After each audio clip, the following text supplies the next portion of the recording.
Hi, everybody. Just to let you know, we're going to get started here in a couple of minutes. So please stand by, and we should be starting in about 60 seconds.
Good evening, everybody.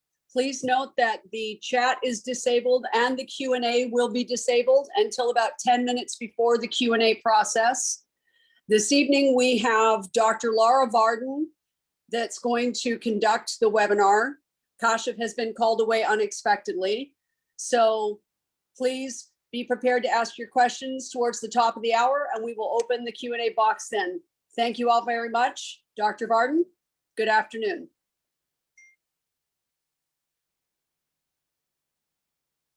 Unmute, please, doctor. There we go. There you go. Hello. Thank you so much, everyone, for coming. We really appreciate your presence here today.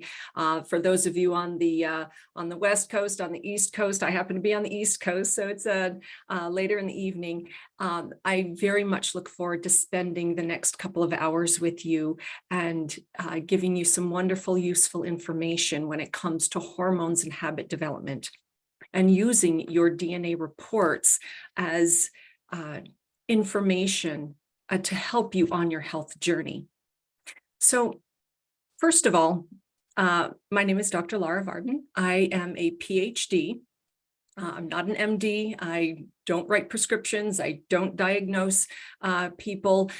But what I do is I help people to understand their genes, to be able to leverage that information, to use that to make better choices, to change the context of the information that and the environment that they are living in, the choices that they're making, so that way you all can have a better, healthier life. It is one thing I do want to say, that during this webinar this evening, that the information that I give is for educational purposes only. I am a doctor, but I am not your doctor. So please, the information that I give and the information that is in your reports, obviously you have the right and the ability to use and implement any of those things, but it is highly recommended that you consult with your primary care physician or a healthcare practitioner that you see for anything to make sure that you are doing things as healthfully and as safely as possible. We are available for personal one-on-one programs, also other information. We have different programs that we do offer. If you do want to dive into your programs or into your DNA information a little bit more personally, there will be information that will be dropped in the chat by our wonderful crew that can give you more information and links on the different programs that we offer, as well as subscriptions. We do have 3 tiers of programs and 3 tiers of subscriptions that you can actually participate in. If you have any questions, our client care team is there to help support you and answer what they can, and also give you other information. Another thing, if you find that you would like a session, but don't want to go down the path of a program, we also have opportunities for that as well. And Tracy will drop information links for you to give you that information. So with that, let's dive into hormones. Now, really what we're going to be talking about tonight is about your hormones and habits. Really, how do we turn the knowledge of your DNA reports into outcomes? What actionable things can you do to make a difference in your life? So one thing, I want to start with going through the cascade, the hormone cascade. And I do have to say that it is quite complicated. We're going to try to make it as easy and as simplified as possible, but I want you to understand that when it comes to hormones, unlike some of the mood and behavior or diet and nutrition that you can, take a look at your reports and go, okay, I'm just going to implement that. When it comes to hormones, this is a lot more nuanced, and they really can have a major impact on your health, especially when it comes to fatigue, headaches, any type of malaise, different aspects of problems that might work into PCOS, fibroids, different types of issues with cancers, whether it be like breast cancer or testicular cancer. These types of things we really don't want to be messing around with. So it's not something that you just want to go out and go, oh, I'm just going to go, take all these particular supplements or, birth control or this and that without the guidance of a doctor. So it's also something that I do highly recommend. If you do want to dive into this more deeply, please reach out and set up an appointment, look into one of the programs, because it is very crucial that you understand, or you work with someone who understands the nuances of the DNA and how different supplements, different foods, different actions and reactions can actually impact you, because we don't want anything to be going awry. So with that, I also find that looking at the pathway visually is much more helpful.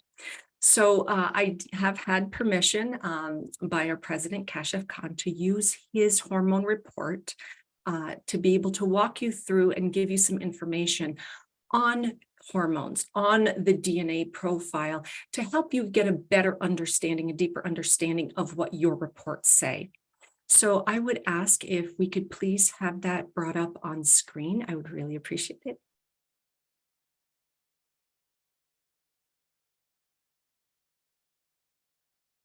Okay, actually, that's my particular pathway chart, which actually we are going to be diving into a little bit, because I do want to say real quick that looking at this, although it may look like Greek and not understandable right here at the moment, this is something that I do provide for my clients when I work with them. When we cover your hormone pathways, I give you a one slide information chart. So that way it makes it much more easier for you to understand what's going on.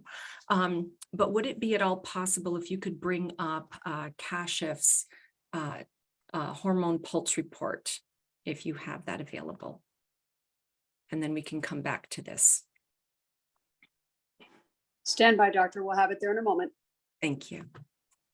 So, well, excuse me, while they're getting that up, something that is more so the major areas that we focus on for the hormone cascade, what we look at is, first of all, three major things.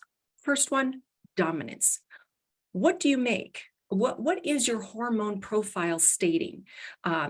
Are you dominant in a particular hormone profile? Are you balanced? You could be estrogen dominant, you could be androgen dominant, you could be co-dominant, or you could even be balanced in any of them. So I'm going to actually walk you through and show you how we can determine what hormone profile you happen to have. The second major area that we look at is hormone quality. So with the hormone quality, this is something that are you making hormones that or metabolites that are toxic and harmful?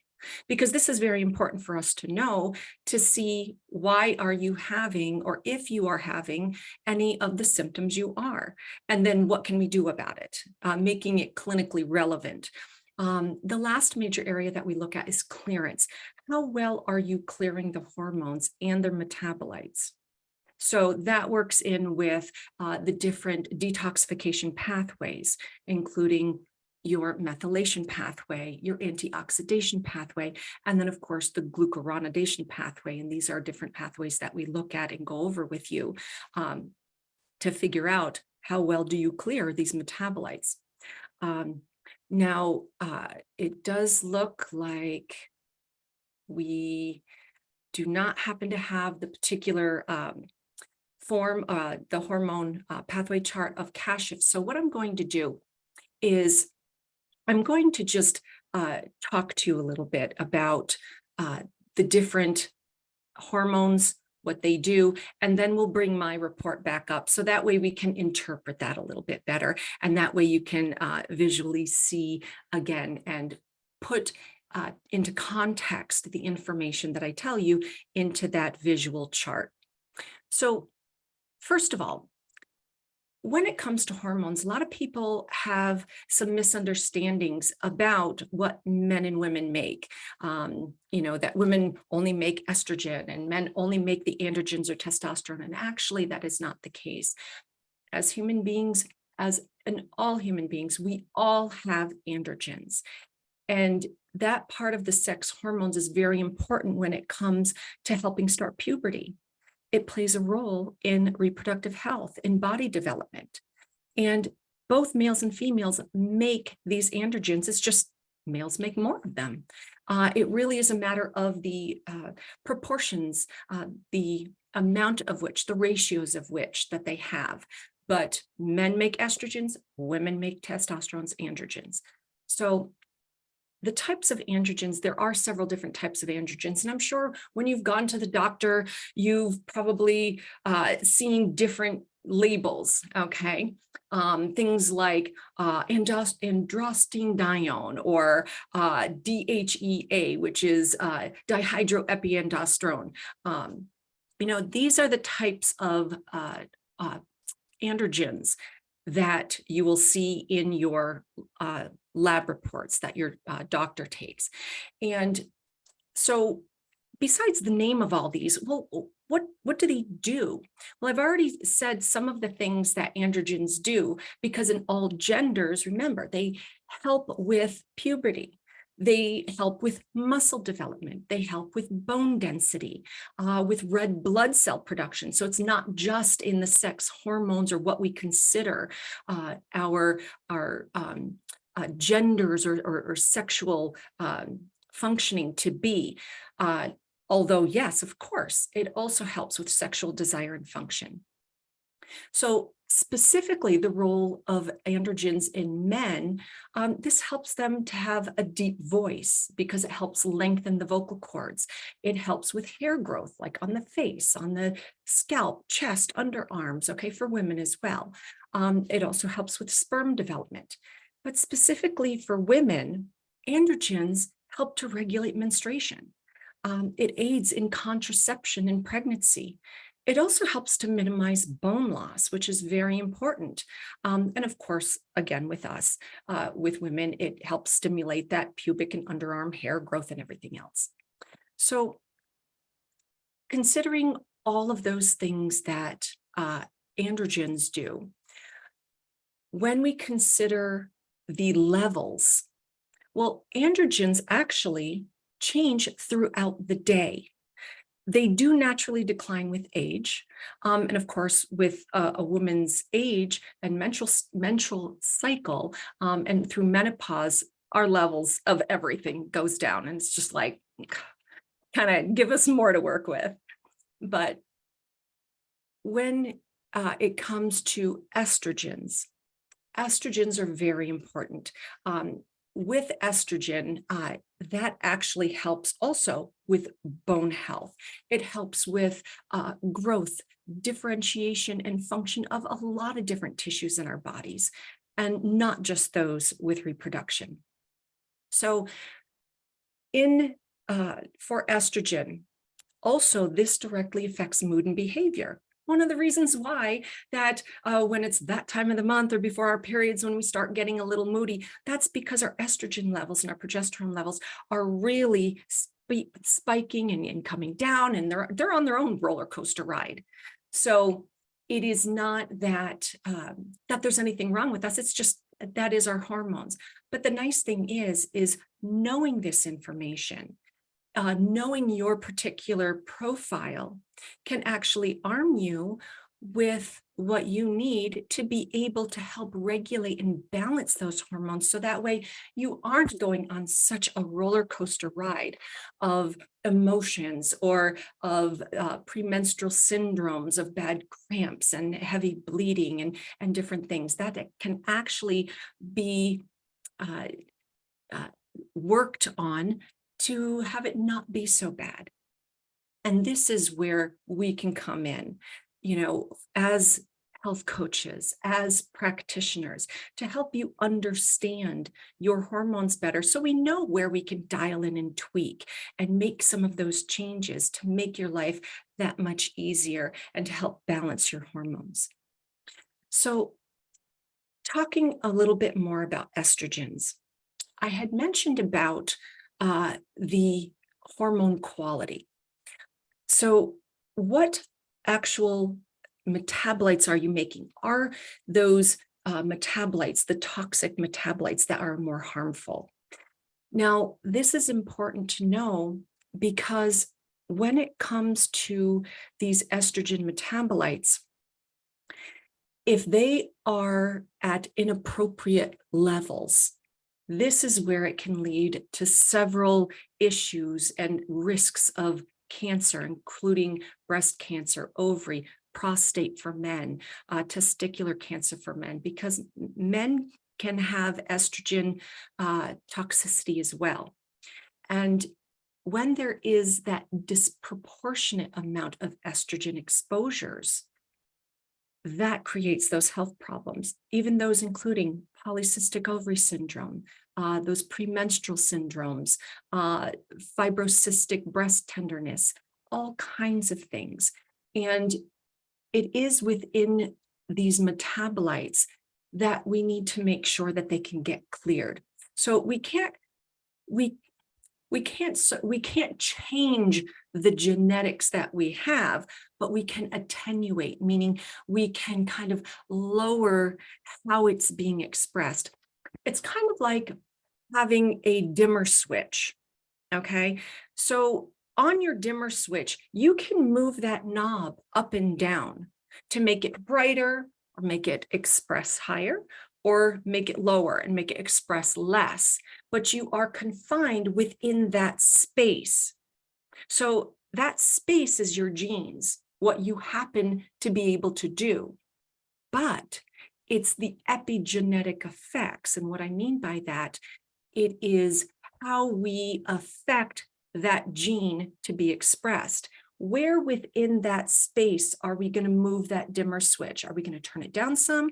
Are we going to turn it up some, depending on what is needed? So this is what we can do by changing and implementing certain lifestyle changes, dietary changes, supplements, even the use of hormone therapy replacement, or hormone replacement therapy, I should say. So diving a little bit more into the particular metabolites, which you kind of got a sneak peek when I was showing you the slide of my own sex hormone pathway. There are 3 different pathways that estrogen can be broken down into, and that's 2-hydroxy, 4-hydroxy, and 16-alpha hydroxy estrogens. Now, the 2-hydroxy estrogen is actually considered the good estrogen. And this is very beneficial, especially during a woman's menstrual years. When it comes to menopause, it tends to be more inflammatory. And the thing is that with the 2-hydroxyestrone, it is very important that it gets methylated to make it more bioavailable and to actually give it a little more beneficial aspects. And the reason why it is considered the good estrogen is because it's not as strong. It doesn't have as much of an estrogenetic effect. So therefore, it doesn't have as much inflammation impact on the cardiovascular system, on the body itself. As compared to the 4-hydroxy and the 16-alpha hydroxy estrogens. Now, with the 4-hydroxy estrogen, actually with both of them, when they are much more stronger in their effects. So therefore, they are more inflammatory and can create a little more havoc in the body. So we really don't want our bodies to be making a lot of them. And when they do, this is where we can come in and help support the clearance of these metabolites. But when we're talking about the 4-hydroxy and 16-alpha hydroxy estrogens, If these go unchecked, this is when it can promote very dangerous tissue growth. This is where it can get into cancers. In fact, women who metabolize larger portions of their estrogen into 16-alpha hydroxy metabolites are at significantly higher risk of developing breast cancer. But you know, the wonderful thing is, by knowing your genetics, by having this information, arming yourself with this information, you now have the power to change that. Because having a particular propensity to a disease is only like having a bullet in a gun. Well, that gun laying on a table, even though it's loaded, is nothing more than a paperweight. What really is the problem is when that gun gets picked up and the trigger is pulled. But what makes that gun get picked up and the trigger pulled? That is done through an unhealthy lifestyle, a not so great diet, exposure to a lot of different toxins. But the nice thing is those aspects that pick up the gun and pull the trigger are within your control. You have the control to change that. You have the control, and you're getting the knowledge on being able to have that control to never have that gun picked up, because we are not born with cancer. And I will say with a caveat that all of us have cancerous cells, but they are kept in check, okay? So it's really a matter of, yes, we are born with cancerous cells, but we are not born with full-blown cancer for the most part. I mean, there's always those people, those children who are, but that's not what we're talking about. We're talking about in the general population. So that really empowers you with the control of being able to say, hey, you know what? I can change this. I don't have to go down that pathway. Yeah, my mother had breast cancer. My cousin had Alzheimer's, or my grandmother. I mean, actually, my grandmother died of neurodegenerative disease. She had Alzheimer's. Actually, both of my grandmothers on both sides did. But because I know my genetics, I know what I need to do to be able to live a healthier lifestyle.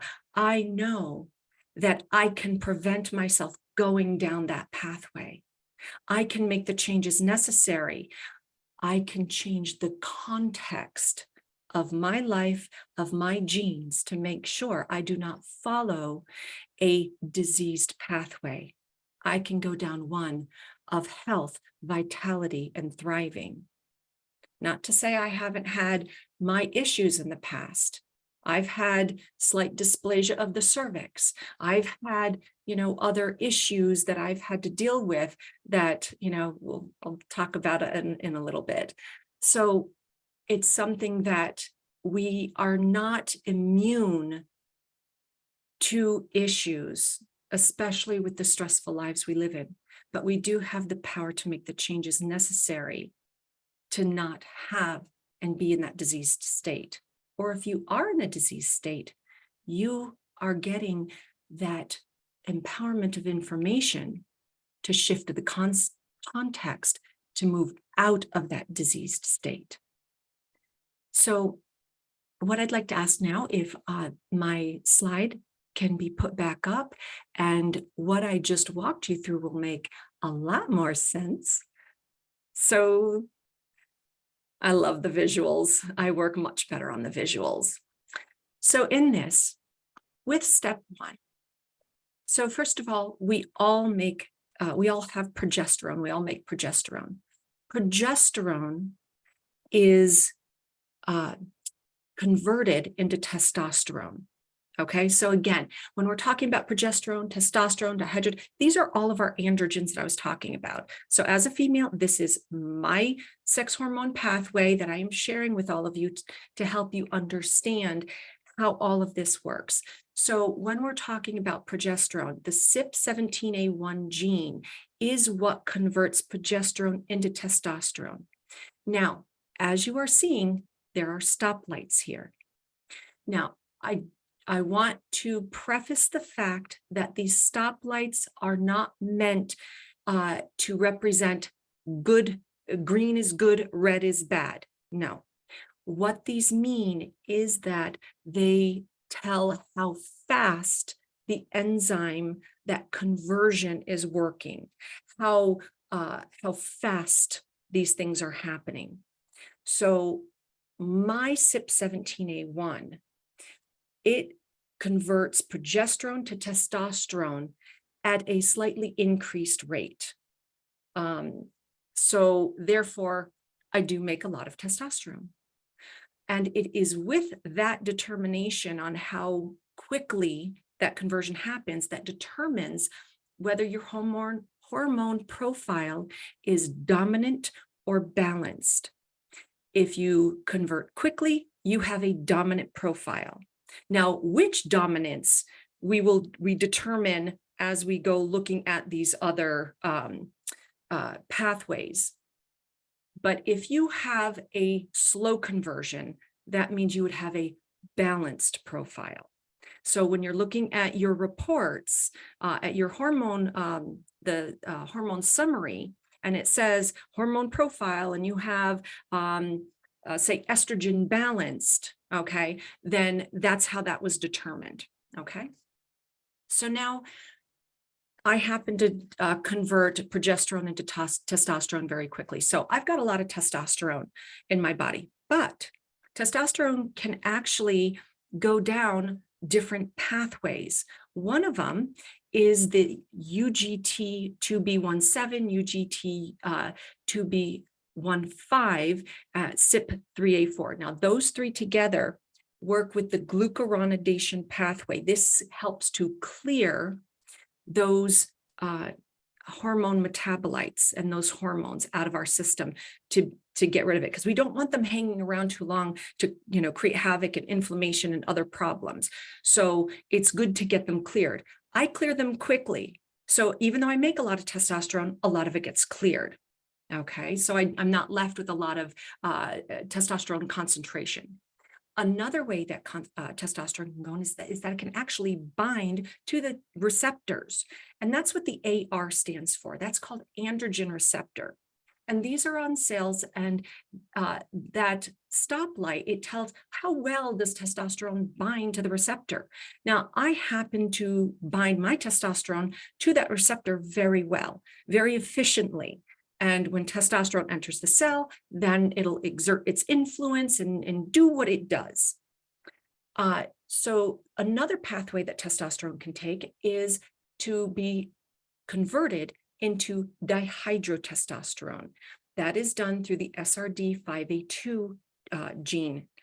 And dihydrotestosterone, this is like testosterone on steroids. It is 5 times more potent than testosterone. And this is something that for women, it's not like we want to have a lot of this. When it comes to higher amounts of the dihydrotestosterone, that's something that can lead to male pattern balding, okay, for men, and also some hair loss for women. It can lead to PCOS and other issues for men, for example. If they make a lot, say it's green, and they make a lot of dihydrotestosterone, this is where they could end up having a risk for prostate enlargement. Okay, so thankfully, we do have ways to help move that dimmer switch to make it less negatively impactful to our bodies. So with me as a woman, it's good that I don't convert much to dihydrotestosterone, but what that also does is that it's harder for me to put on lean muscle mass and to keep it. I have to go to the gym and work out hard to keep it, or exercise a lot to be able to have a lean body, okay, where women who may make a little bit more, if it's in the yellow range and they convert it a little bit more, they are more likely to have leaner bodies. It's easier for them to put on muscle mass and keep it. For those women who are androgen dominant, and generally this is one of the major factors in determining if you are androgen dominant, is how quickly do you convert the testosterone to the dihydrotestosterone, and how much testosterone is being left, after clearance. For women like that, they would have more of a narrow build, their hips would not be as wide. They would have smaller breasts. Those are the types of features that you would see in that type of profile. So the last pathway that testosterone can take is the CYP19A1 gene. This is called the aromatase gene. It aromatizes testosterone into estrogen. And yes, testosterone turns into estrogen. So I happen to do this at an average rate. And this is why I happen to be androgen dominant, because it is it's average, but it's a little more increased. It's not like it's at a slow rate. Okay. So, and this is a nice healthy way. This is, it's average for what is for the testosterone that I still have available that turns into estrogen. So that in a nutshell, in a big nutshell, determines your hormone profile. So that gives you some insight on why you have the profile you have. Now it comes to step 2. Step 2 talks about the estrogen metabolites. And this is what I was talking about the 3 different metabolites, the 2-hydroxy, 4-hydroxy, and 16-alpha-hydroxy estrogens. Now, when we're looking at this, ideally, we would like to see these stoplights to be all red. And you're probably going, well, wait a minute, didn't you say that the 2-hydroxyestrone was beneficial? Yes, I did. During the menstruation years. Once we hit menopause, that becomes inflammatory. And we really don't want a lot of that being turned into the 2-hydroxyestrone metabolite. And, full disclosure, I am perimenopausal. I am going through this transition. So it's like my body and the hormones are just all out of whack.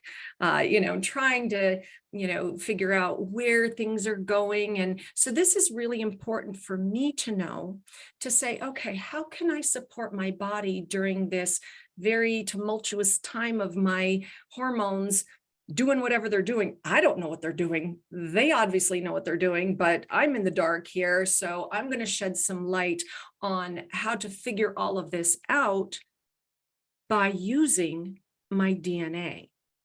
And when it comes to the metabolites, I happen to turn more of my estrogens into the 4-hydroxyestrogen. Now, with this, it is more inflammatory.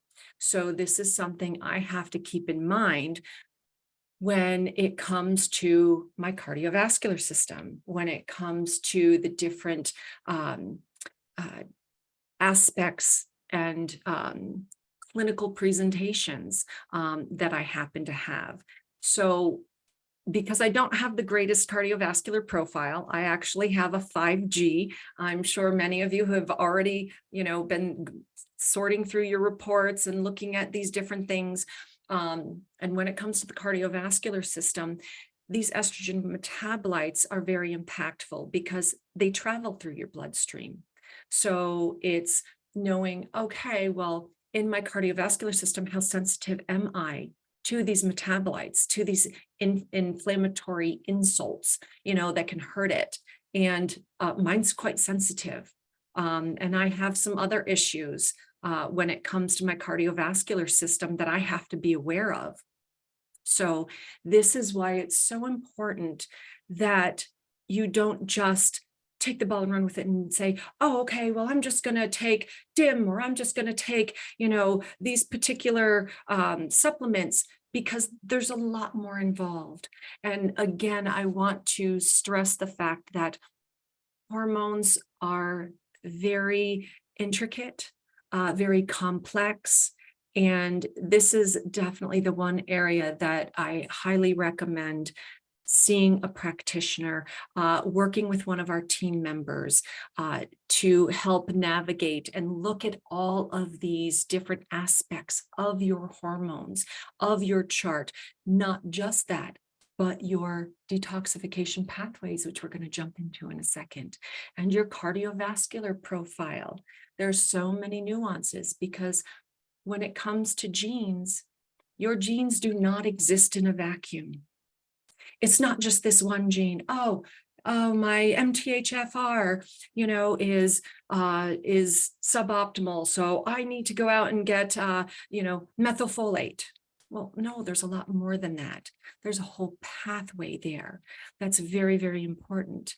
And maybe the methylated form of folate is not the kind for you, because there's other genes that help dictate that. And this is where the insights from one of our coaches, one of our practitioners, can help you navigate that more clearly. So you're not just, throwing spaghetti at a wall and seeing what sticks to find out, oh, is this going to help me or not? So we have, again, many different programs.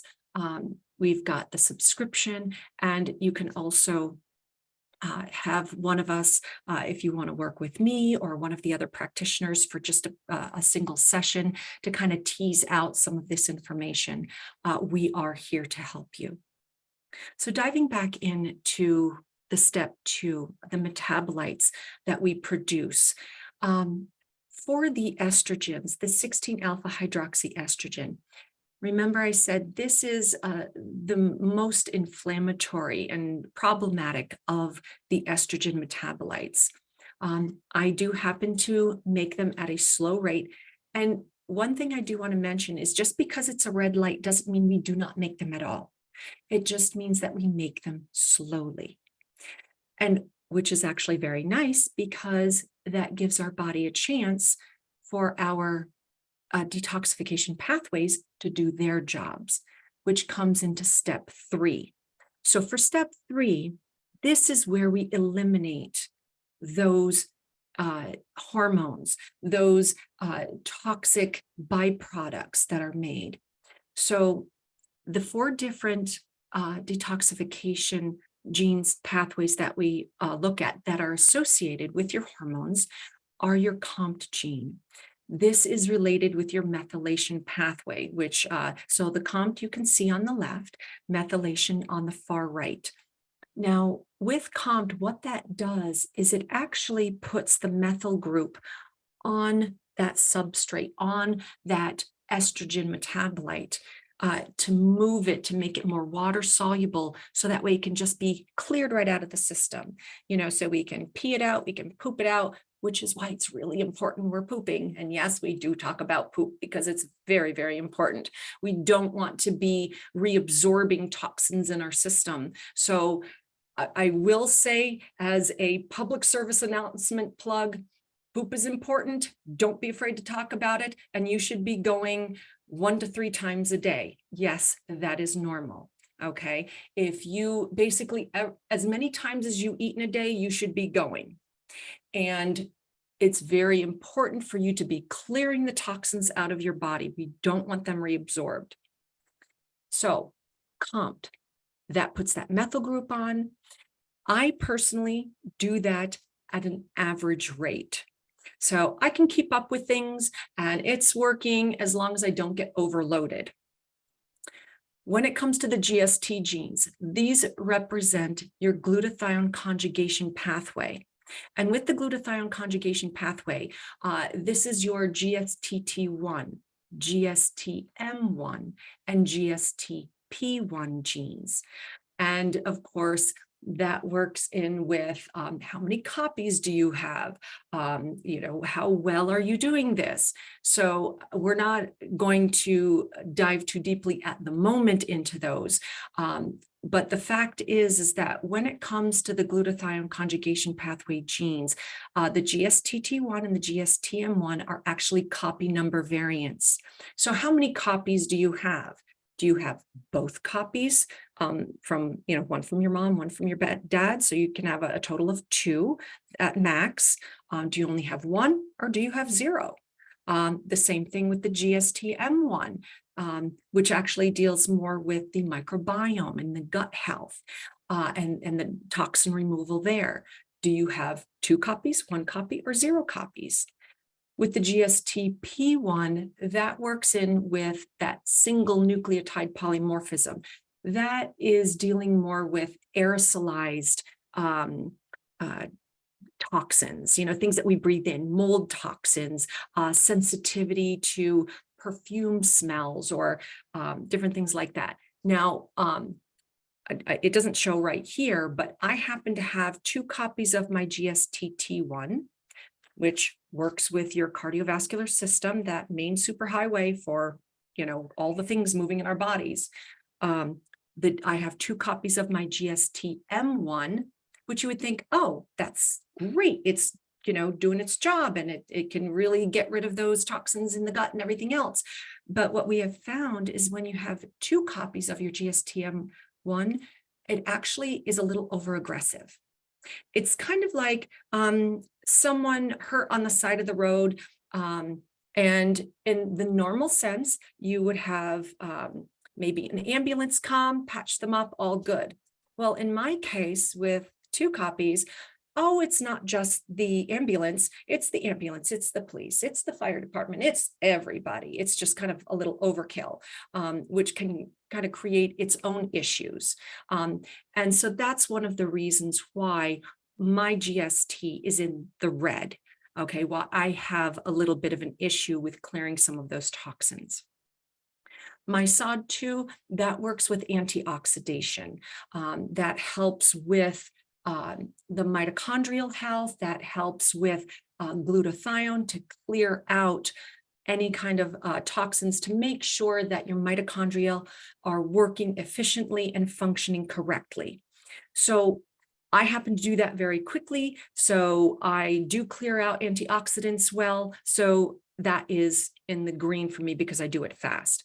And of course, my methylation, overall, it is something that I don't think I've seen a perfect methylation pathway from anyone. There's always something in there that can, put a wrench in the works, but mine happens to be poor in the fact of my MTHFR. So what we're going to be doing is we are going to be going into the Q&A in about 15 minutes. So please have your questions ready. And what I'm also going to be covering, as we're going over, and actually we're done with this slide now, so we can let that go if we can take that off screen. One of the things that I want to talk about is like, okay, so here's all the information from our genes. Now we know, okay, this works quickly, this does this, and so now what?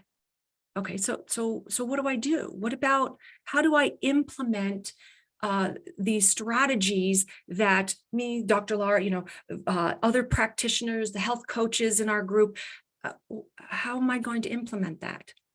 Well, the important part and one of the major things that we do here is we want to make sure that the recommendations we give you are implemented and that you actually have the changes that you want to see and that you come to us for. The whole reason why you got your DNA reports.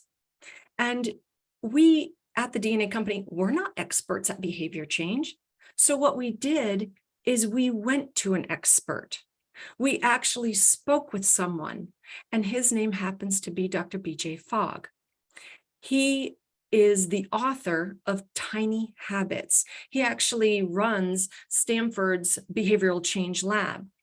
And interesting note, some of his students, or students of his, were actually the ones who started Instagram and Noom.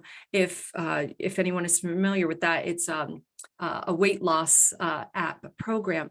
But really what that works into is, how can we make the changes necessary in our behaviors to take these recommendations and make use of them? So when we worked with Dr. Fogg, there were 6 implementations or 6 key points for habit change. Now, when it comes to this 6 key points for habits, the first one, he said, is identify the habit. Really important. If you don't know what your problem is, how can you fix it? So first of all, figure it out. What's the habit? Have a golden habit that you are going to fix. That just pick something based on the reports, based on what, whether you do it on your own, see, where it says red flags are, where you seem to be suboptimal. If you're working with us, we will help zone in and say, you know what, for you, this is an area that should be of focus. Or here's a couple areas. Where would you like to focus first? And having that golden habit, this should be something that's easy, something to just think about. Just to formulate in your mind to say, this is what I'm going to work on. For example, sleep. I've got a problem with sleep. I have a dysregulated circadian rhythm, my clock gene, which, full disclosure, yes, I have a dysregulated clock gene. And so I'm going to work on that. And that's all you're doing for that first step, is you're just thinking about it. Because now you're putting momentum into that. Where your thoughts go, energy flows. Now, step 2 is you're going to design the habit. This is where now you're thinking about it, you're formulating ideas, and you're going to say, okay, I know I want to work on my sleep and with my circadian rhythm. So with circadian rhythm, well, one of the things is exposure to blue light. Well, if I'm exposed to blue light, well, that's going to throw off my circadian rhythm. I'm not going to be able to go to sleep as well. So that's what I'm going to work on. And how can I do that? So exposure to blue light, our phones, which seems to be a permanent extension of our hands. And that's something that we really need to start reframing and thinking that might not be such a good idea, especially if sleep is so important, which it is, because it does affect your hormones, it affects your mood, your behavior, it affects your gut microbiome, it affects your immune system, everything. So sleep is absolutely foundational. So that blue light, what can we do to not have so much blue light? So this is where designing the habit goes. So, okay, what can I do? I can take my phone, I can put it on airplane mode, turn it off, okay, and put it in another room. So that's what I'm going to do, which, by the way, I do that. So that's going to design my habit. Now, I'll do that, and I'll do that every night. I will make sure that I start building that into my routine, so I don't have to start thinking about it so much. Once you have designed your habit and you start implementing it, then the third key point is actually scaling it. Okay, so when you are scaling your habit, this is where you start adding in other things to make that habit more robust. So now it's not just not looking at your phone at night. It's also wearing blue blocker glasses in the evenings. It's stop watching TV, a couple hours before bed, okay? Or if you do watch TV, have the blue blockers. Again, we want to lower your exposure to blue light. So it's really that scale up, adding on more things that you can now habit stack. Okay. You've already got the habit of putting your phone on airplane mode or turning it off and putting it in a different room. Now, when you do that, you, for other exposure, you're going to have your blue light glasses on. So again, you are adding to that habit. Step 4, that 4th key point. You want to do steps 1 through 3 again, but with something more difficult. Say, okay, I am going to do, I'm going to cancel my Netflix account. Because you know what? I end up binging. I start watching a show, say I'm only going to watch 1, and then I end up watching 4. And then all of a sudden it's 2 o'clock in the morning.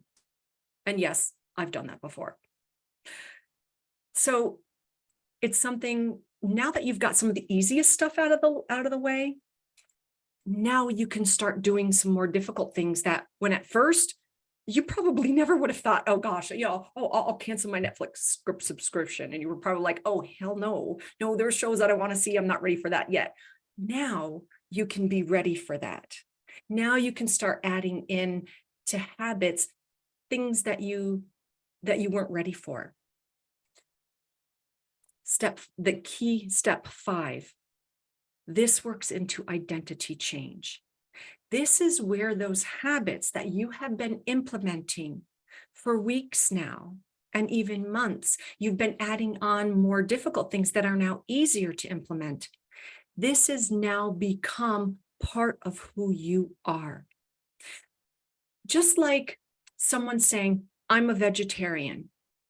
They have taken on that identity of a habit of not eating meats. Okay? It has become part of who they recognize themselves as and who they express themselves as. So that identity change is now a part of you. I do not have my phone on at night.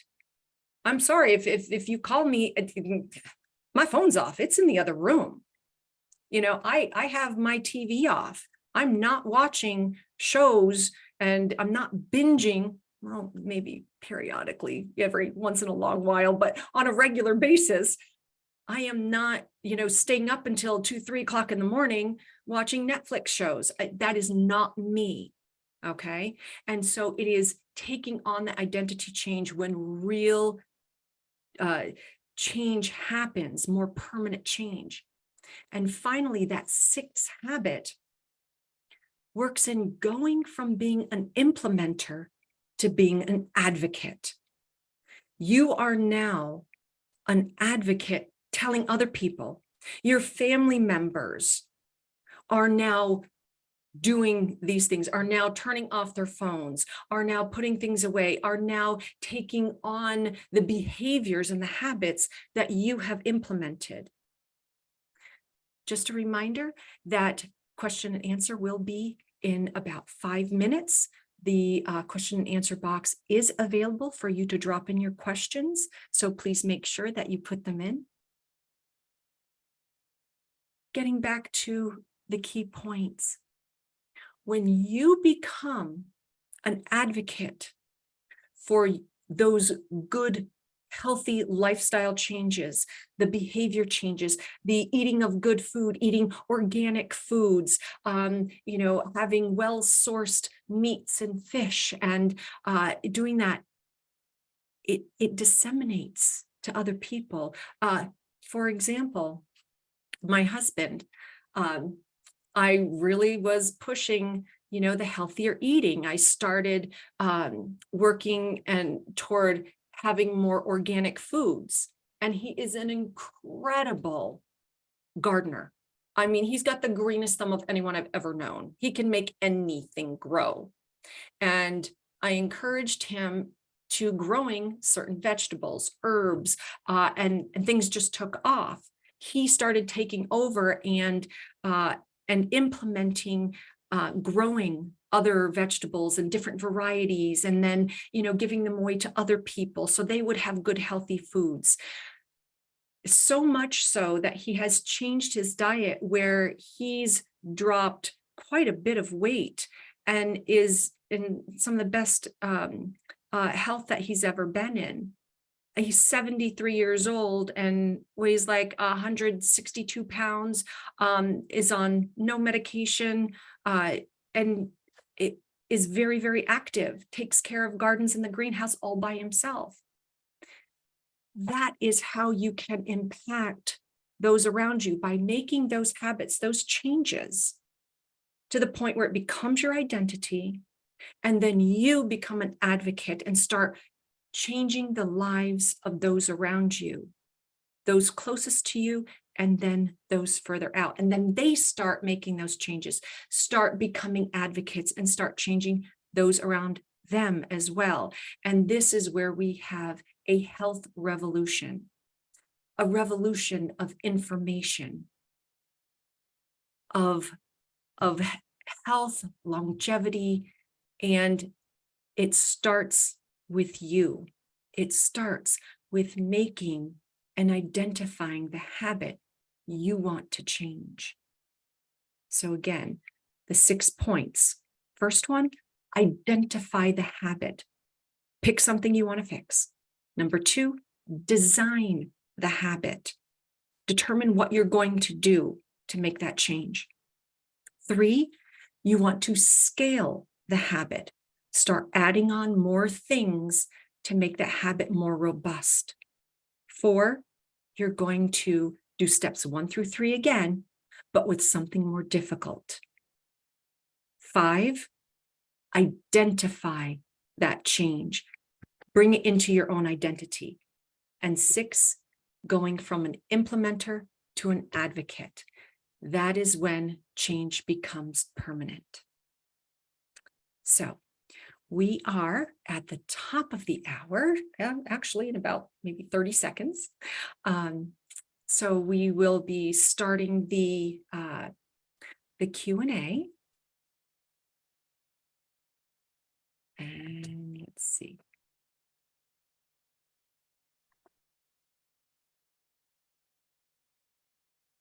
We've got some wonderful information in the chat with blue light blocker glasses, Viva Rays. There's a discount code, so please take advantage of that. And let's see. Okay. So let's take a look. We've got a question from Mary. If one is heterozygous for a particular gene, it is epigenetics that determines which phenotype is expressed, or do you have a mixed phenotype? Can you manipulate your phenotype, which phenotype is expressed? Okay, so when it comes to the heterozygous gene, this is basically depending on the speed. For example, when I was talking about like the CYP17A1, that conversion of progesterone to testosterone, when you have a heterozygous, it just means that it's more of an average speed. Okay, so yes, epigenetics works into the fact of within the range of the speed of that gene. It's not like you can super speed it up at the rate that someone that has homozygous of a fast rate. You won't be able to get it that fast. Okay. And you're not going to get it as slow as someone who is homozygous of the slow rate, but you can work within the range that the gene can actually produce. And so again, it's, yes, you can affect the phenotype or a particular presentation of health or going down toward disease or like having inflammation. So yes, you can manipulate it in that respect. So I hope that answered your question. Okay. All right, next question, Nilesh. And I do apologize if I mispronounce anybody's name, so please bear with me. his question, or I'm sorry, Nilesh's question, is it better to start methylation and glutathione before enzyme, SIBO, and leaky gut protocol? That is a question. That's something that really I would need to, or one of our team would need to take a look at. And there's a lot of questions that we would need to ask, simply because what symptoms are you having? How difficult is the issues that you're having? Why are you having these issues? And it is something that I would want to see, what does your methylation pathway look like? What does your glutathione pathway look like? Are you a candidate for having liposomal glutathione, or is it that you have no copy number variants of your GSTT1 and GSTM1, in which case you shouldn't be taking liposomal glutathione. Maybe you should be taking the precursors. So really, this is something about, what should come first, chicken or the egg? That is something that truly should be determined in a more private one-on-one setting to really see what would be best for you. And I do want to really reiterate that although I am a doctor practitioner with the DNA company, I am not your doctor. I do not prescribe, and I am not one to say, oh, you shouldn't be taking, this particular drug that your doctor prescribed for you. The one who actually sees you is licensed and has been, doing that.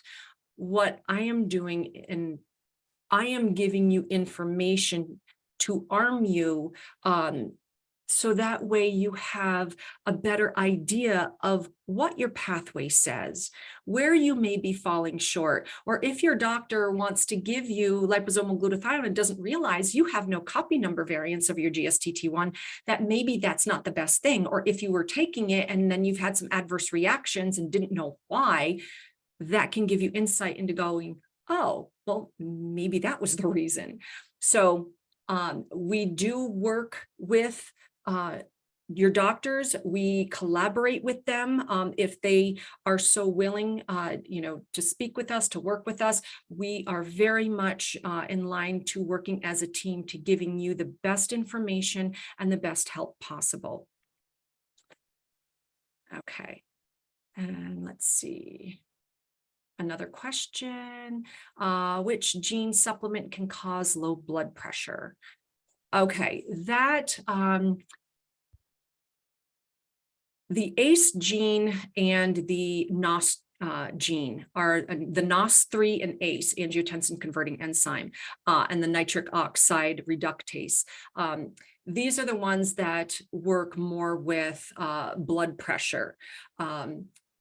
And it's something that we'd have to take a look at, okay, how suboptimal are you? Are you heterozygous? Are you homozygous? What do the other genes look like? I mean, again, full disclosure, my NOS3 and ACE genes are both suboptimal, along with the fact that I have a 5G for my 9p21. So basically my cardiovascular, the epithelial lining of my cardiovascular system is very prone to inflammation. Okay, so already I'm having an issue with that. But on top of that, I have an issue with the fact that I don't use nitric oxide very well, meaning that nitric oxide, what it does is it helps to dilate and constrict the blood vessels to be able to accommodate blood flow. Okay. For the ACE gene, that's considered the salt gene. It actually helps to regulate the salts in the body to be able to adjust to blood pressure. They work together. So I don't do well with that. So when you're talking about low blood pressure, that would be genes that I would look at. But again, I will reiterate the fact that genes do not exist in a vacuum. There are more things going on. Everything is connected. So we would also have to look at what's going on in your world. What is going on with you personally? Because I've had patients who has a profile that would actually indicate that they would have high blood pressure, but they actually have low blood pressure consistently. So we'd have to look at that and going, okay, well, why? What's been going on in your past? What is going on currently that could also impact these types of things? And remember that blood pressure is not a disease state. It is not like, that is just a symptom of a root problem. So really, it's our body's brilliant way of doing what it needs to do to adjust for what we need. So we have to start clearing those muddy waters, start looking at the root problems and trying to figure out what exactly is going on. All right, so let's take a look at another.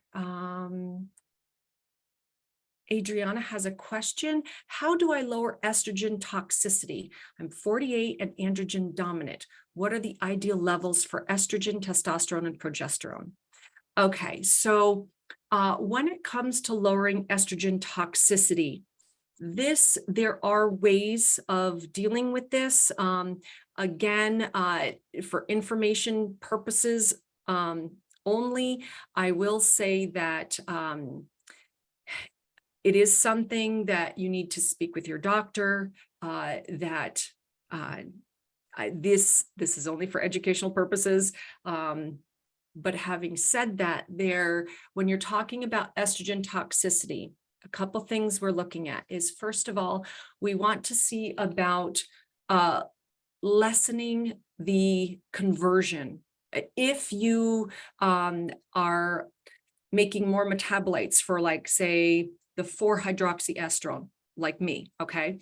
The things that you can do to help lessen that, things like having cruciferous vegetables, IC3, DIM. These actually are listed in some your recommendations in your DNA 360 reports. I do have to say, though, I'm throwing out general things because I don't know your particular metabolite, your pathways, or what you currently are doing, because you may have a particular pathway, and this goes for everyone. For example, like mine, okay, I genetically am set up to make more 4-hydroxyestrone, but it doesn't mean that I currently am. This is where having something like the Dutch test, which is a dried urine complete hormone test, having that done to say, okay, well, first of all, with what you are doing, your lifestyle, your diet, your toxic exposures, where are your levels right now? Or are you doing something where you're not making as many, of that particular metabolite? Because if you're not making that many of the metabolites, well, then obviously you are not in an estrogen toxic state. All the genes are telling you are that this is a propensity, but it doesn't mean that you are. Being androgen dominant, again, the levels, there are ranges that the doctors look at. This is something that we would dive into more on a one-on-one basis, as far as actually looking at what the issues are, and then we're looking at the ranges, because again, some of the ranges for blood tests are quite broad. So it's really determining, like, what is best for you, what is working, what is not, what symptoms you may have, and then where can you be helped appropriately. Okay, next question. Let's see. How do I lower estrogen toxicity? Oh, no, we already did that. Sorry. Okay. Okay, from Anne, MTRR is GG, MTR is AG, SHMT1 is AG, MTHFR is CT. All are suboptimal, but my B12 has been going up. Okay, so this is where some of the questions I would have. Are you taking a B12 supplement? What other things are you doing? Because once again, you have your genes. Your genes are your genes. They're not going to change. What we can change, what we can manipulate is the expression of them. So just because you're set up with those genes, with having a B-rich, vitamin B-rich diet, you're supporting your methylation pathway. So this is something that, your levels can be a bit higher. And actually B vitamins are water soluble. We usually, just, pee out excess and get rid of them. So through my research and what I have read, that your levels are really, they're okay. It's not toxic. It's not like, B12 is at major toxic levels, at that amount. So really it's a matter of, okay, what are you doing? And, are you also supporting your methylation pathway in other ways, And I will say that when it comes to toxins, an ounce of prevention is worth a pound of cure. So let's try to lower toxic loads. Let's not overload your liver. Let's not make it work harder than it has to. Let's be kind to it.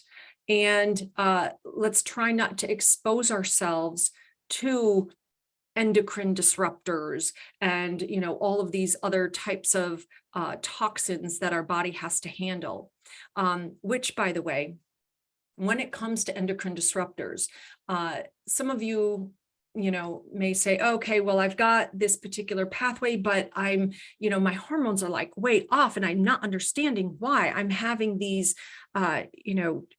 symptoms and things. Well, one of the things that you need to look at that I had mentioned earlier was environmental toxins, these endocrine disruptors, things like BPA. Okay. And you're like, well, my water bottle says BPA free. I don't have this. So, FDA's been, we don't have that as much. Well, yes and no. Cash register receipts have BPA. So when you are handling a lot of cash register receipts, that's being absorbed in your skin. Things like glyphosate, pesticides, those are endocrine disruptors. They are going to screw up your hormones. They are going to make them all out of whack. So this is where you need to get the knowledge. And I will tell you, a wonderful website is Environmental Working Group, EWG.org, is a fantastic curated site by some tremendously brilliant people who do a lot of work to take the difficult navigation of figuring out toxins. They did that for us. You can go on their website. You can take a look at what's the list of endocrine disruptors. Where are they found? What skincare products are better for me? That's where I went to figure out which type of makeup to get. Because phthalates are endocrine disruptors. And that's why you'll see products that say phthalate free, sulfate free, paraben free, because all of these things can disrupt your hormones and they are toxins to our bodies. So if you're wondering, going, okay, so which products can I use? Or wait a minute, I've got a bunch of these products. Oh my gosh, the ingredient list is Greek. What do I do? Well, what you can do is you can go on Environmental Working Group's website and you can actually type in your product and it'll tell you what what ingredients are in there, what's toxic and how toxic, if it's a decent product or if it's a product that you should just throw in the trash. So it's wonderful, wonderful information on that site. One thing I am going to do very quickly here is, remember how I had told you about blue lights? lowering your blue light exposure. Well, one of the things that I have employed on my computers is called the night light, the flux, okay, where it actually dims my screen so that way it lessens the blue lights on my computers. And it naturally turns on after the sun goes down. So everything kind of went yellow. So I'm sure you just noticed that I just turned it off so that way you guys could see me a little bit brighter. So there is habits in motion. Okay, so let's take a look. Next question. Oh, wow, this is a long one. Okay, Lynn. My DNA results show that I have a CYP1B1 CG gene, which is suboptimal and reflects potential for estrogen toxicity. My practitioner wants me to take estradiol and progesterone for osteoporosis and multiple joint inflammation. I'm a postmenopausal woman, nearly 70 years old. Would that be contraindicated with the CYP1B1 CG gene? My DNA results show that I have my DNA results. Okay. Okay. So somehow the question got duplicated. So, okay, there was the question. Once again, educational purposes and information, because I do not have the information for the rest of your report, and I don't know your history. That being said, when it comes to the CYP1B1 gene, that is the pathway that turns estrogen into the 4-hydroxyestrone. Estradiol actually promotes that particular pathway. So I'm not saying that, tell your doctor, no, I'm not going to do this, or, anything else. It's just something that you can bring to their attention to say, maybe we should look into this a little bit more. It is also something that I highly recommend getting into one of our programs, working with one of our practitioners, whether it be myself, Dr. Stephanie, Dr. Krista, any of our practitioners, to start looking into a little bit deeper dive into your profile, into the other aspects of your DNA reports, so that way we can better be informed to give better recommendations and advice when it comes to hormone replacement therapy, because this is not something that I like to play around with or just say, oh yeah, do this. Like I said before, hormones are very complex and they can really be screwed up if you're not careful. So, all right, let's go to Linda. Excuse me. What are the results for the CYP1A1, CYP1B1, and CYP3A4 genes that correlate with fast, medium, slow rate of producing the estrogen metabolites? Okay, so when it comes to that, so for the CYP, I'll go in order. For the CYP1A1, that creates the 2-hydroxy, the 2-metabolite, the 2-hydroxy metabolite. For that, the AA is optimal. That would be slow, okay?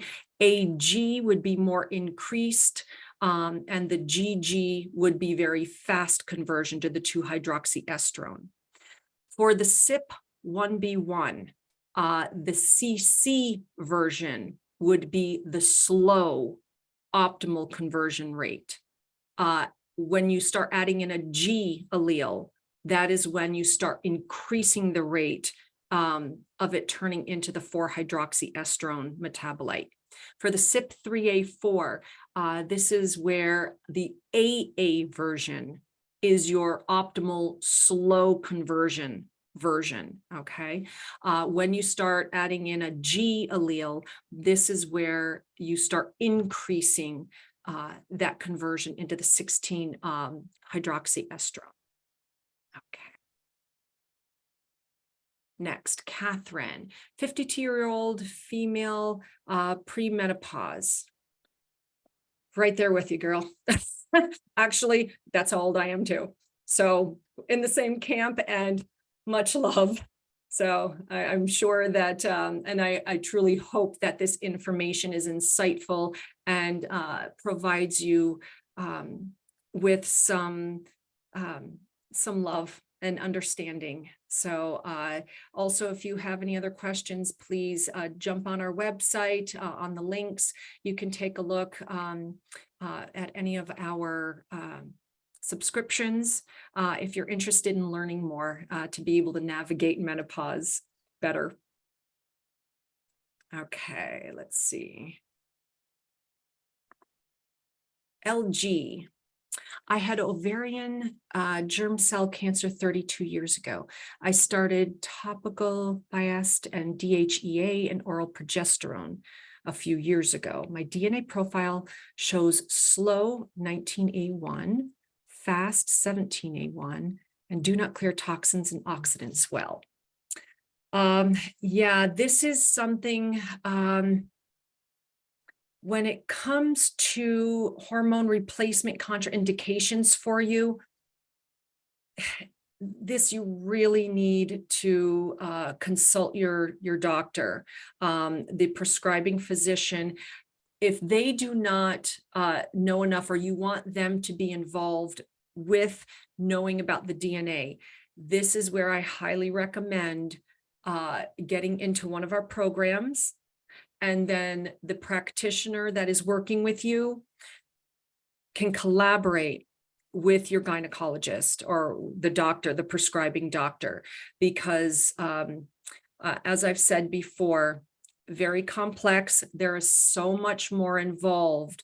So just knowing, oh, this is the hormone replacement therapy I'm taking, this is the particular gene, you know, should I do that? I wish it were that simple, but unfortunately it's not. And I, again, don't want to lead you down the wrong pathway because I don't have enough information. Okay, Catherine, 52-year-old female, premenopause, androgen balanced, estrogen dominant. Okay. Now, the thing is you say estrogen or androgen balanced, estrogen dominant. Those are two different hormone profiles. So you'd be one or the other. It's not, so based on your profile, like I showed you in the hormone chart, based on the conversion of progesterone to testosterone determines if you're balanced or dominant. So it's not like that changes. So I'm not sure which profile you are in particular. But you do say that you have suboptimal clearance of estrogens, convert increased amount of testosterone to DHT. Mainstream docs want to use hormone replacement therapy for brain health and reduce hot flashes. Okay, so you're asking whether you should take hormone replacement therapy for brain health, but estrogen toxicity. This is something, there are other things that can be done when it comes to brain health and reducing hot flashes that you could do before you start wading in the pool of hormone replacement therapy. Just because your doctor thinks that might be a good idea, obviously it's up to you to determine whether or not that's good for you or whether you want to do that right now. I'm not telling you what you should do. What I am saying is that there are other things because they're looking at brain health. There are a lot of other things you can do for brain health. Making sure that you have omega-3s, okay? Lowering your omega-6 intake, those linoleic acids, high omega-6 seed oils, you know, that type of thing directly affects brain health. Doing activities, you know, that works your brain. Sleeping. Remember I said sleep is foundational. You want your brain to work well? Get some sleep. Some of these things, there are so many things that you can do in lifestyle changes, in nutritional changes that will help promote brain health, gut health, immune health, all of these things, and that will affect your hormones downstream. So it's not like we have to jump right into hormone replacement therapy. But again, depending on your particular lifestyle changes, this is where working with one of us, one of our coaches, one of us practitioners, so that way we can take a look and say, okay, Catherine, this is your life. Now I know what's going on with you because we've spent hours talking. I've asked a lot of questions. I've got a lot more answers from you. Now we can look at and say, okay, let's do A, B, and C. And then you can start implementing those habits. But that happens when you have more one-on-one sessions with us in one of the programs, so we can actually dial in and give you more specific answers. Okay, a question from Anne.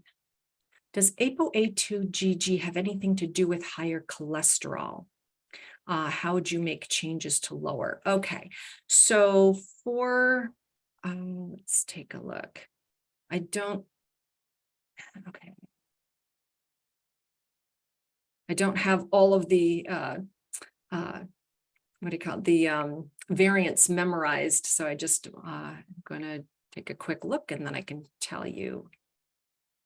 Here we go.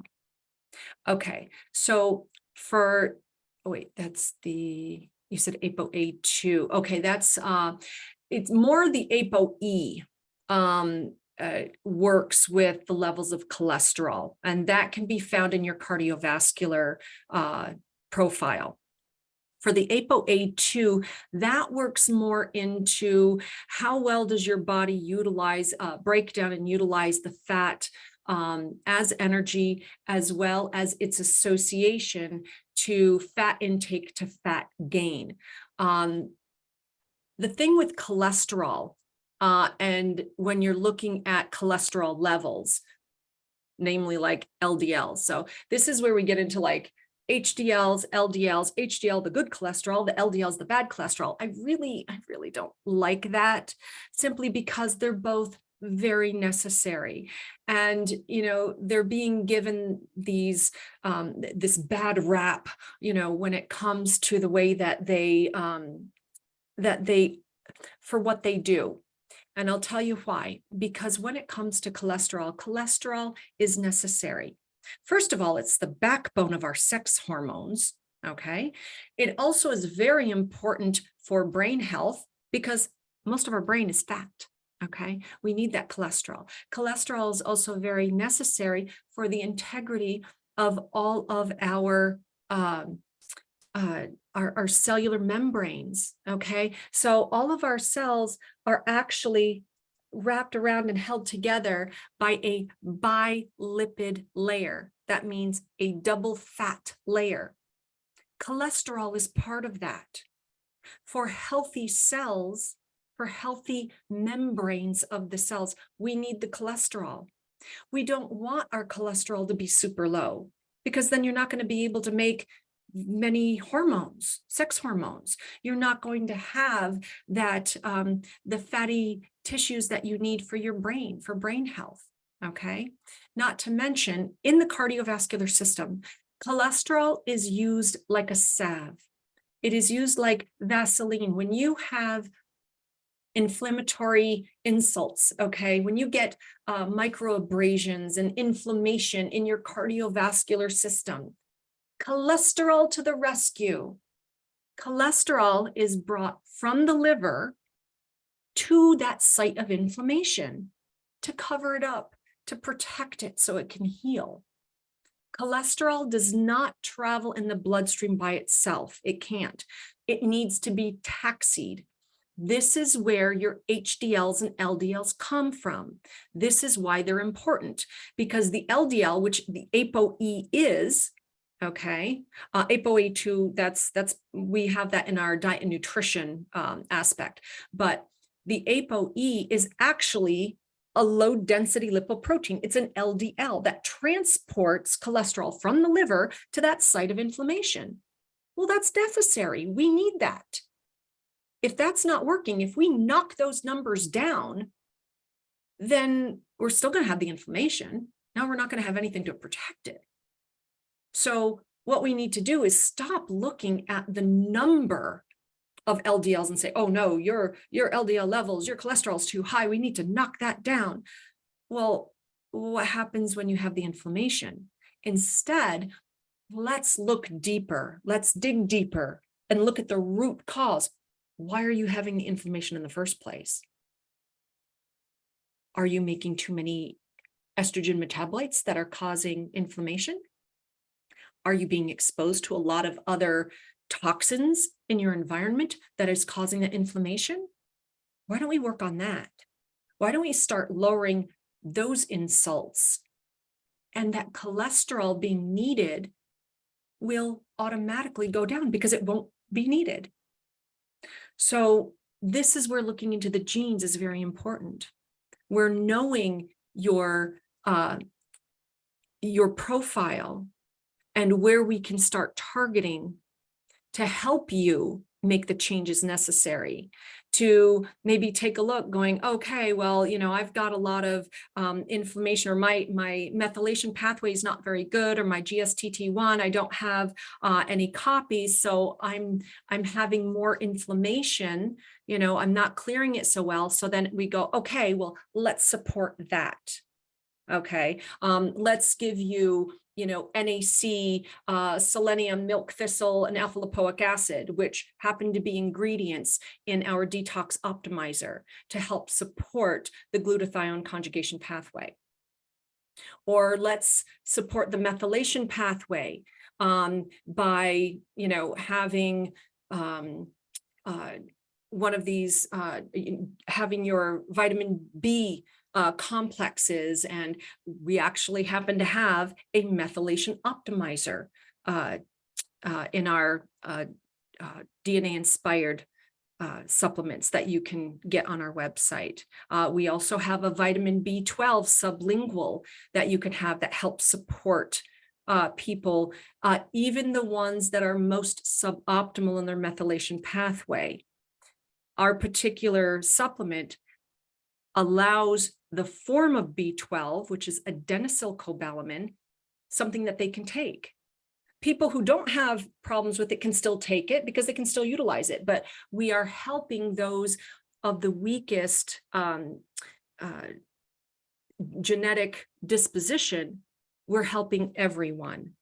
So, okay, I want to make sure that I hit some more of these questions.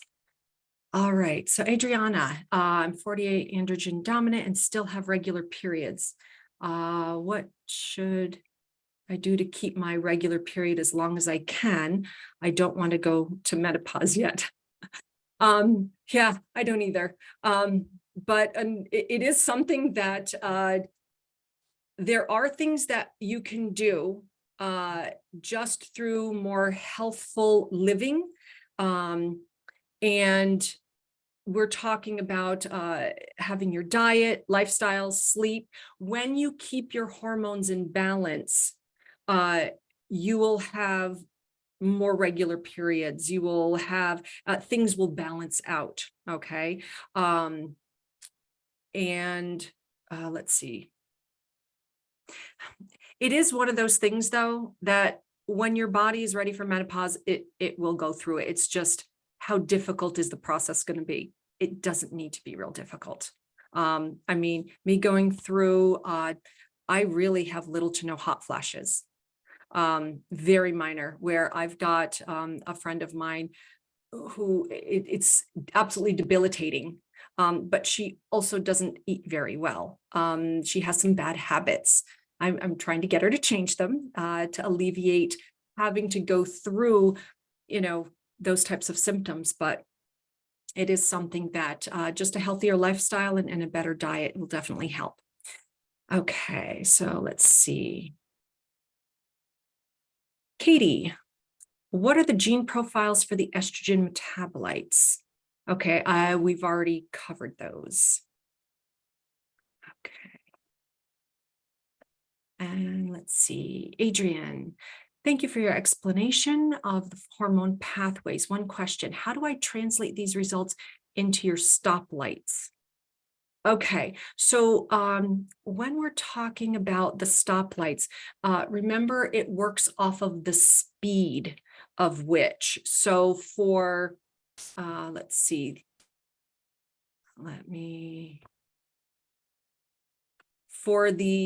specifically the CYP1A1, the AA would be red.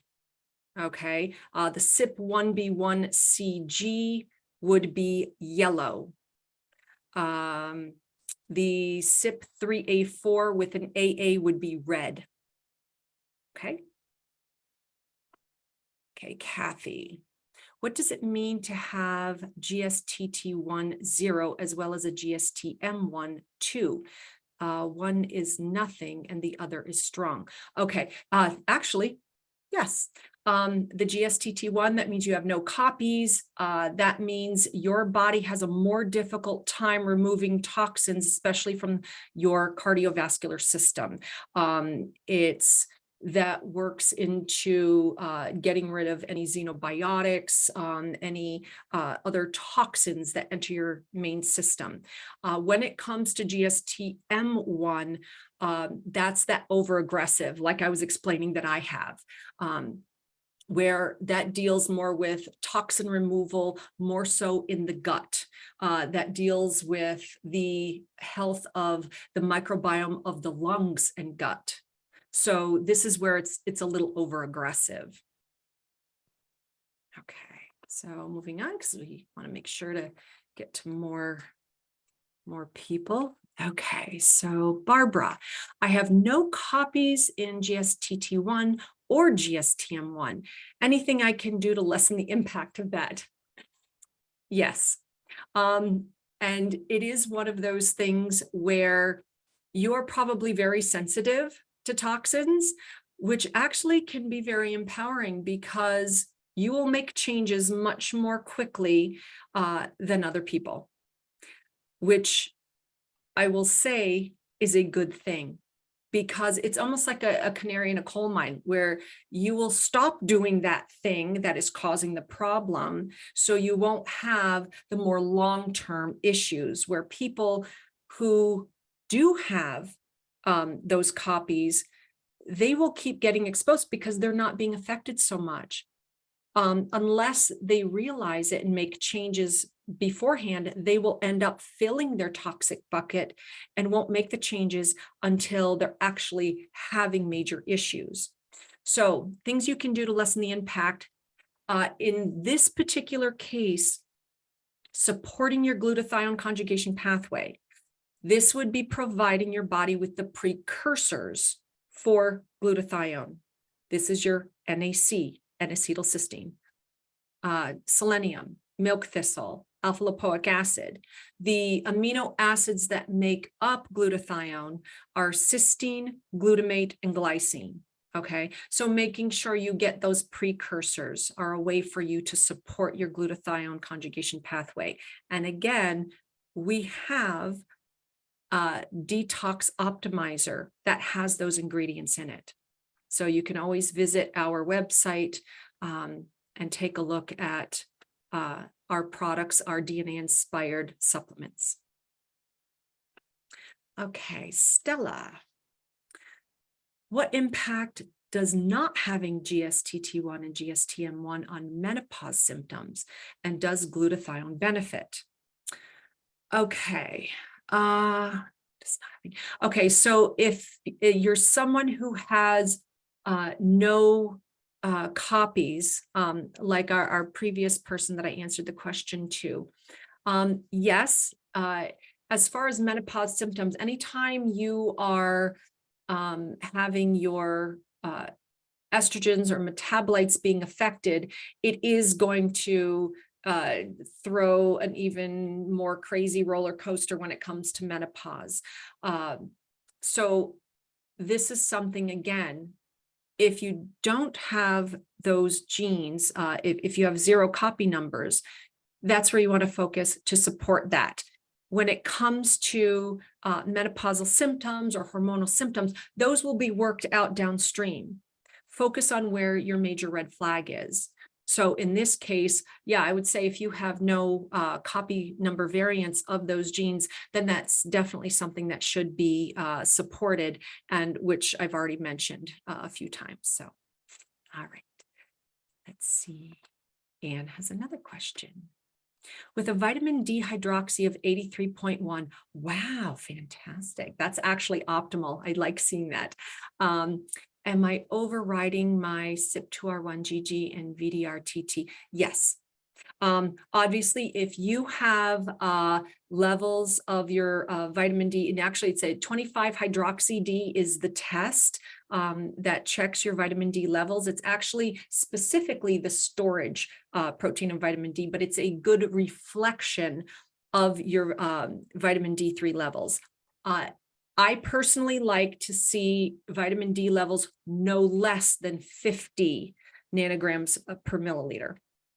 When we're talking about blood, the blood work, the ranges, allopathic medicine, generally they say, oh, between 30 and 100 is the range. I like my range to be a little more narrow because I don't want to be normal. I want to be optimal. And I have found and personally feel that a more optimal level is between like 70 and 100. So that 80 range is beautiful. And that is a fantastic way, whatever you're doing is working to support your suboptimal vitamin D pathway. So good job. Okay, and let's see. Nilesh. Okay, so you've got both copies of your GSTT1, both copies of your GSTM1, and suboptimal in your GSTP1. Okay, and actually, that's my profile for the glutathione conjugation pathway. It is something that if you need to support, say you get sick or you're not doing well or whatever else, for example, and I'm using myself as this example because this is what I did. I'm kind of getting over a dry cough that was lingering for, oh my gosh, a few weeks. So what I did is I did supplement with liposomal glutathione. I also took NAC, glycine, selenium, to really help boost my detoxification pathway because since my issue was more lungs, the cough, and I'm more sensitive to airborne issues. And unfortunately, where I live in Vermont, our air quality has not been good because of the Canadian fires. So I'm more sensitive to that. I'm more sensitive to mold exposures, more sensitive to different things. So in that case, that's how I supported my body and my glutathione conjugation pathway, as well as getting rest and, again, sleep, foundational, doing these other things. So that's personally what I did. And we happen to have the same profile. Okay, Colette. Thank you for this detailed information. I have several areas in my reports where they seem to contrast each other. For example, great and then suboptimal, especially in my hormones. It says I'm estrogen balanced and then estrogen toxicity. Okay, I thoroughly get what you're talking about. It can be a bit confusing. This is something that we really should have a consult about this because there are different things going on. And it's hard for me to make any specific determination without actually looking at your reports and your profile. But again, I do understand the contradictions, but they are two different things when you're talking about your profile and toxicity. The profile deals with that step one, that top row that we were looking at, like how quickly your progesterone turns into testosterone, and then, where it is then goes from testosterone to dihydrotestosterone and estrogen. So that works into your profile. Where the toxicity comes in, that says, in any of those three metabolites that can be made, do you make any of them a little at an increased rate? If you do, then you have a risk of estrogen toxicity. Not saying that you are estrogen toxic, not saying that you have estrogen toxicity, just saying that there is a risk. And this is exactly why having a consult, either a single individual consult with like myself or one of the other practitioners, or getting into the program, this is where we can dive into it a little bit deeper. Okay, let's see. This is from Jorica. How do you know if your CYP genes are the 2,4,16 version? And are there general ways to help eliminate toxins and too much estrogen if I'm not genetically good at that? Yeah, and I have mentioned this a few times. The CYP genes, when you're looking at them, it does list in your reports, okay? When you look at your, I know the summary has it toward the bottom, and I know some of the sub-reports also have some of that information, but definitely the summaries when you look at that. But the CYP1A1 converts into the 2-hydroxyestrone metabolite. The CYP1B1 converts to the 4-hydroxyestrone metabolite, and the CYP3A4 converts to the 16-alpha hydroxyestrone metabolite. Okay. As far as ways to eliminate those toxins, I've covered that quite a bit between your detoxification pathways and other ways to support that. Okay, next question, Mary. If your hormone profile is both estrogen and androgen dominant, oh, you're co-dominant. Okay. Does that change after menopause? Okay. Do you de facto become testosterone dominant? Okay. No.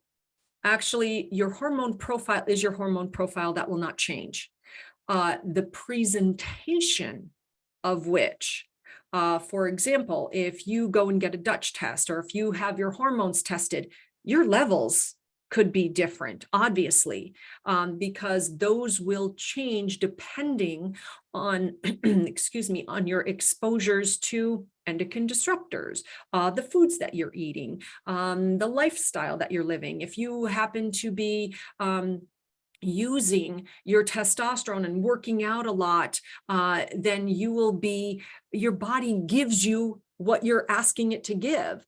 So, it's recognizing, okay, am I an athlete who is using that estrogen, who is really binding, that testosterone to the androgen receptors and making it work for it? Am I pushing in that direction because it will give me more of that? And I will have, obviously more of a phenotypic look of leaner muscles and everything else.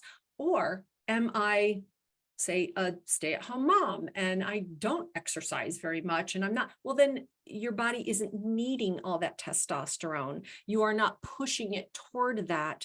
It's leaning more toward working that estrogen pathway. So again, it's not changing your hormone, your hormone profile or the genes themselves. It's just, again, that dimmer switch. Where are you moving it? Are you making it work a little bit harder? Are you pushing it to that nth degree, or are you bringing it down? So you're working within that space. Okay, next question. Renee, my summary shows estrogen toxicity for females. What genes are associated with this outcome. Okay, these are what we've already discussed. It's the CYP1A1, CYP1B1, and CYP3A4. Those determine whether or not you are at risk for estrogen toxicity. And that can be found in the hormone profile, the summary report. Okay, Dawn. All right, I have TCF7L2GG report says optimal insulin sensitivity. Fantastic. That's great. I wish mine did. Again, full disclosure, I have a problem with that. That's one of the reasons why I have to be very careful when it comes to fat consumption and my insulin, being insulin resistant. And I will tell you, there was a point in my life I was pre-diabetic. I will actually tell you that due to an accident, a car accident I had, before the car accident, I was an athlete. I was a professional figure skater, track, you name it, I did it. Really good shape, no problems, never had an issue. After that car accident, and with all the medications I was taking, and after 2 open back surgeries and so many other surgeries, I lost count. I ended up gaining quite a bit of weight. I'm 5'4", and I ended up getting up to 215 pounds. Yeah, not good. And it really was my whole journey of getting off the medications, making the changes in my life, changing my food intake, getting back to living a healthier lifestyle, that I was able to lose near 90 pounds and keep it off. No longer have PCOS, not pre-diabetic, not anything. So we can have a particular genetic profile, but things that happen to us, situations and events that happen to us can really throw everything out of whack. But it doesn't mean you can't get it back. It doesn't mean that you can't have a healthier lifestyle. I was in a wheelchair. I couldn't walk without a cane. I was very overweight. I was on a lot of medications. And as you can see me now, that's no longer. Okay, so changes can be made. I want to give you that hope that, that even in those kind of dire situations, it's arming yourselves with the knowledge of your genes, of knowing what to do, of having someone give you a hand and say, I'm going to help you. I mean, sometimes that's all we need. Okay. Nilesh. Oh, you've got lots of questions here. Okay. What supplement can we take to substitute your sleep optimizer? With 50 milligram, 5-HTP, 3000 milligrams glycine, and for your male hormone A. When you're talking about supplements, substituting for our particular ones, I mean, obviously, that's totally up to you. If you want to take other things, what I would do is go on our website. We do have, with each of our supplements, we have the ingredients list. You can take a look at the ingredients and then, take it from there. Like with the male hormone A, I mean, I know that has like green tea extract, resveratrol, fenugreek, it's a lot of different things. So up to you, however you want to take any type of supplements to offset any, ailments that you may have. Nilesh, also you asked, let's see, is it better to take a combination of magnesium types or just 500 milligrams elemental glycinate? I am a proponent of taking multiple forms of magnesium as long as they end in ATE. So malate, citrate, glycinate, I do take that. I personally take BioOptimizer's magnesium breakthrough. It has 7 forms of magnesium. But then again, I've also taken others, that have the three forms, actually those in particular, the malate, citrate, glycinate, because they do work a little bit differently in the body. But as long as you're getting your magnesium, that's really important, because magnesium is necessary for over 600 enzymatic reactions in the body. And it actually has to be combined with ATP, which is the energy currency of the cell, to make it bioavailable. So magnesium, super important. Let's see, Dawn, let's go through these a little bit. Okay, so you have a TCF7L2 report says optimal, but also my summary says I'm likely to have increased predisposition to insulin sensitivity. I don't understand the conflict. This is where I'd have to take a look at your report, because I think you may be referring, or it may be part of a zinc issue, which would be in your diet and nutrition report.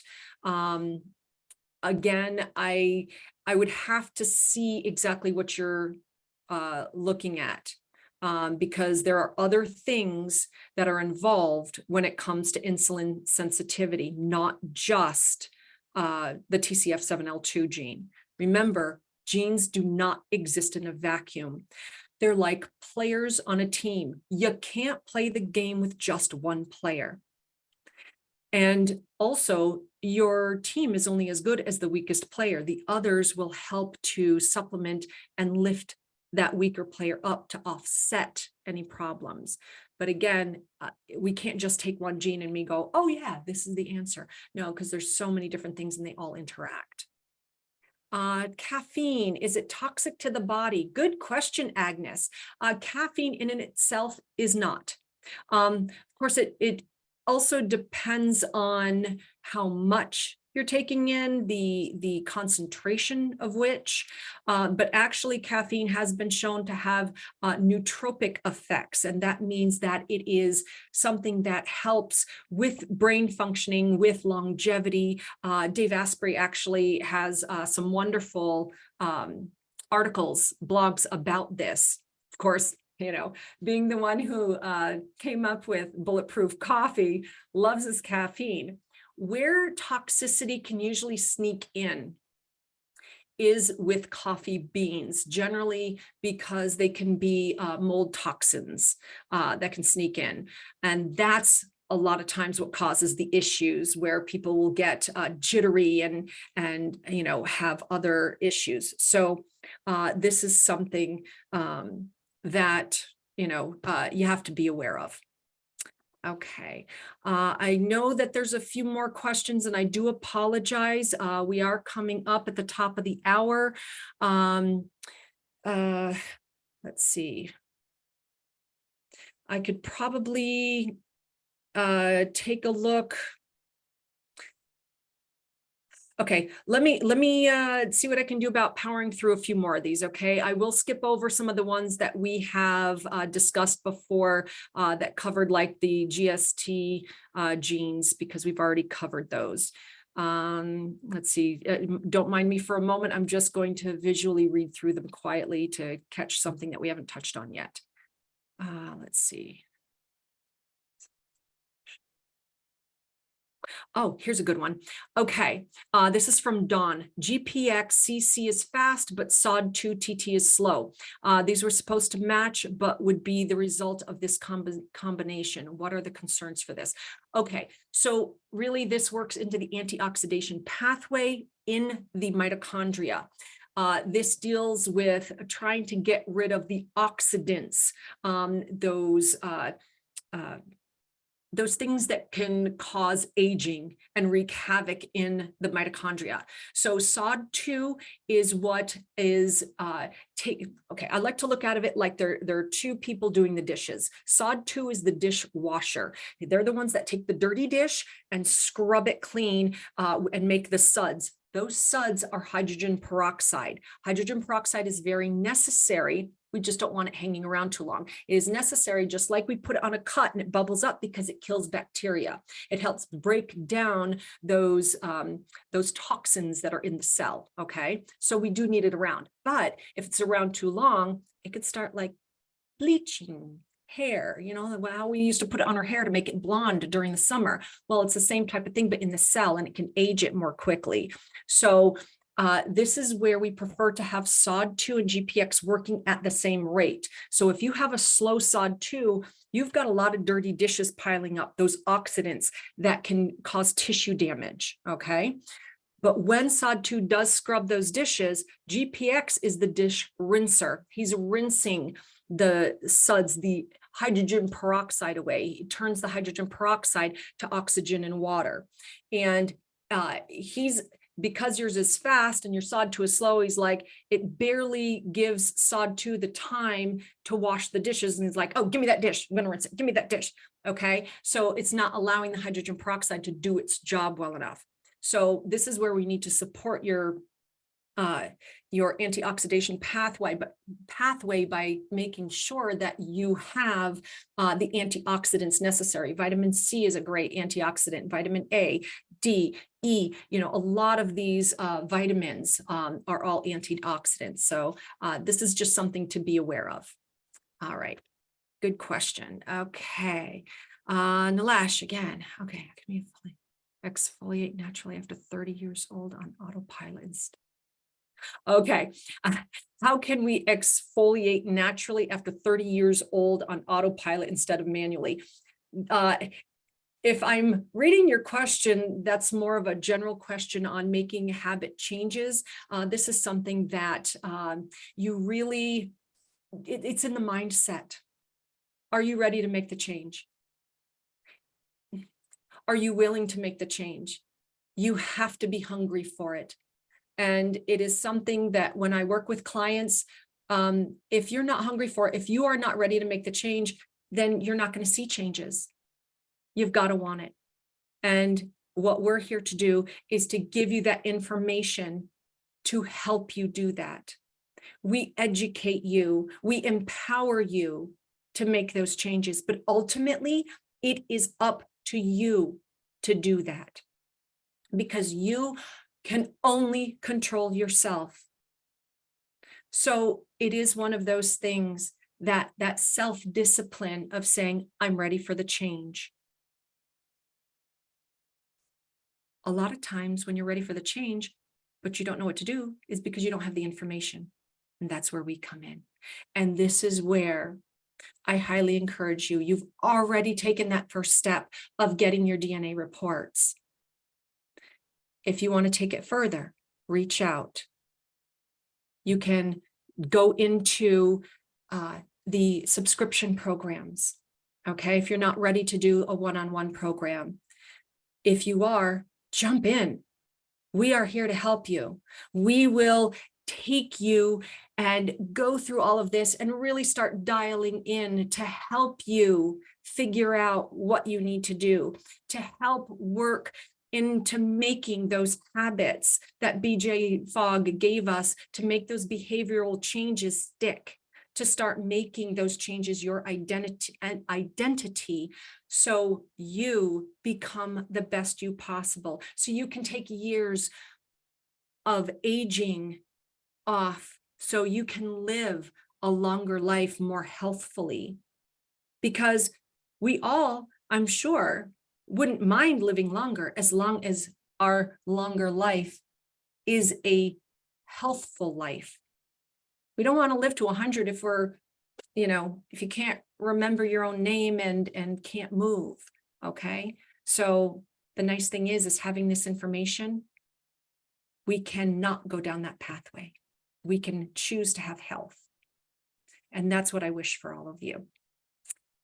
All right.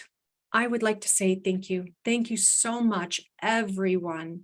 And I'm so sorry I didn't get to everyone's questions, but I do have to say it has been such a pleasure for me to be here with you this evening, for sharing this time with you, because I know you've taken, 2 hours out of your evening that you could have been doing something else, but you were here. And I hope your return on investment has been worth it. And I am very grateful to have spent this time with you. I hope to see you again, and I hope that I will see you guys, work with you, and have a wonderful evening. Thank you, Dr. Barton. Excellent. Thank you, team.